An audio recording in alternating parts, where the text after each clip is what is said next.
یکی اینجا دلش رو جا گذاشته پیش تو رفته، یکی رفته از اینجا که دلت رو با خودش برده،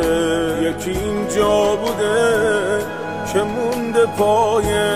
عهدی که بسته رگ‌های گلوش تنها به اسم تو قسم خورده. میخوام این بار بگم مدیونتم با تک تک رگ‌ها، میخوام این بار بگم ممنونتم با سرخی خونم، میخوام این بارگه حتی دعام ناتموم باشه نمونه، ناتموم هرگز مسافت عهد و پیمونم.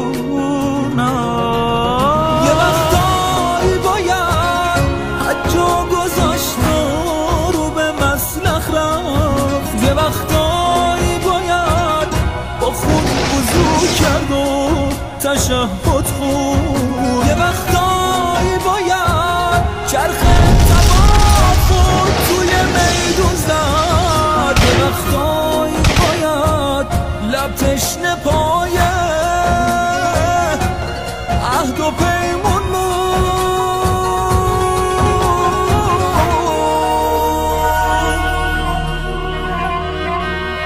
یکی اینجا تنش رو جا گذاشته روی خاک رفته، یکی رفته از اینجا که دلت رو با خودش برده، از این عطری که پیچیده تو بغض دشت معلومه، با رگ‌های گلوش اینجا به اسم تو قسم خورده. تو یادم دادی تو سعی صفا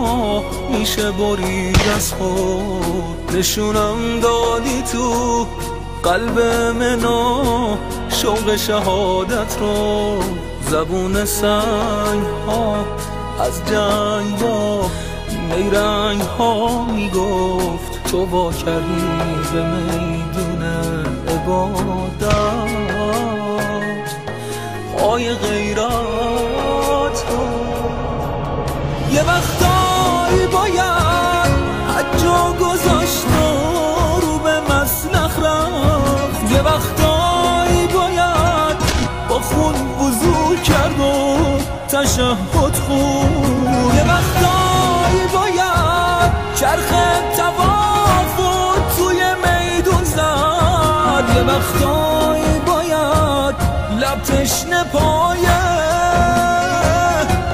عهد و پیمون